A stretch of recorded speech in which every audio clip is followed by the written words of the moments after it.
Hey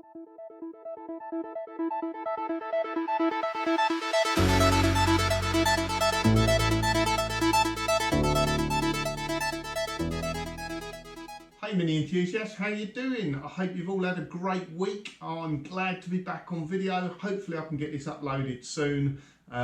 This will be possibly the first intro in the new garage, so welcome. Hope you all like the look of the place. It's looking much more organised now. I really like it. I've got some photos up on the wall. It's starting to feel like home again, and got both cars in here, snug and sound. So GoPro sitting on top of PL at the moment, but we've got Vinny over in the corner there.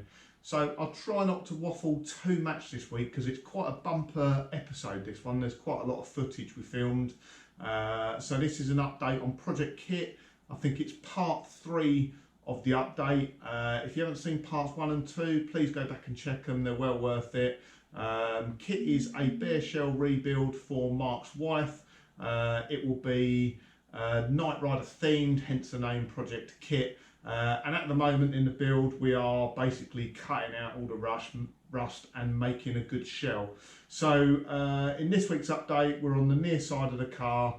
It had overseals on it. The near side was probably the worst side, and I think it is on most minis. So if you're sitting in the driver's seat, near side for us is the left-hand side of the car. So it's the side that you go through all the puddles and all the potholes and probably gets the wettest on a mini. So usually the first side to corrode. So quite surprisingly actually, Mark's ordered all the panels. He's got pretty much probably 80% heritage panels. So he's got heritage where he can get heritage. Where he can't, they're M machine panels. Certainly the sills, which come complete. So they're inner seals, outer seals, jacking point, and probably a third of the floor. So on most minis that corrects most of the rust issues on there. They come as one piece, already built, already welded. They're really good quality, and basically you just cut a big hole, put them in and weld them in. I make it sound easy, don't I? But we've had a go at this before. Myself and Mark are getting quite good at it now. So Mark does all the cutting and I do all the welding.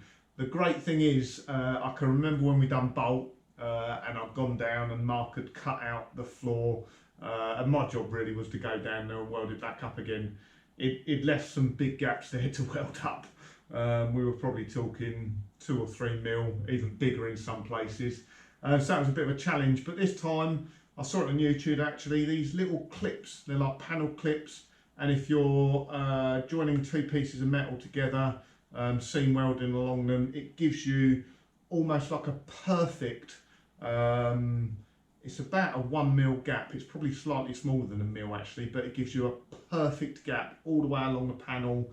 You use the clips, tack it in place, and you get a perfect seam on there. So you'll see them in this video. I think they're really, really great. I wouldn't do without them now, having used them. And so just before we get into the video, for all the subscribers, as of this evening, I think we're up to 1270. That means in the next day or 2, we'll be up to 1275, and I'll do that piggy bank giveaway. So keep an eye out for that as well. So that's basically guess the amount of money in the piggy bank. And if you get it right, you'll get that amount of money rounded up to the next 5 maybe in mini spares vouchers. So go and check that out if you get a chance. It will be in my videos. And also just want to say a massive thanks. I've had a few shout outs recently. I won't name you guys now, and I really keep forgetting to do that, and I need to shout out some people. The bit I get nervous about is I know I'm going to miss someone. You know you're going to upset someone, so I kind of need to make a list and try and do it without offending anyone, because like I say, you're always going to forget someone. But I'll give it a go anyway. Maybe what I'll do is I'll talk about the channels I watch most. And so into the video now, guys. I hope you really enjoy it. These videos will be coming thick and fast now. Mark kind of has the same work ethic with me. When I start something, I want to finish it quickly, which is why I'm crap at bodywork, because I've got no patience. And I was watching Paul P's videos earlier on. Really feel for that guy, because I've been there, I've made the same mistakes, and I'm no expert myself. But luckily with mechanical bits, with welding and stuff like that, you work at your own pace. If you want to do it quickly, you can get on with it and you can do it quickly. But like I say, bodywork takes time and patience and perfect conditions as well. So when you're trying to do a respray this time of year, it just doesn't work out. You know, you get moisture in the air, you need dust-free environments, you need the right temperature. It's just really, really difficult to do. So, like I say, Mark has the same work ethic as me, and that's get it done quickly. So we don't cut any corners, and maybe, you know, Mark spends a bit more on panels than he needs to because he just wants them to be right first time. Not really interested in repairing bits and bobs. If the panel needs replacing, it gets replacing. So yeah, so I will stop waffling on now. It's a long video.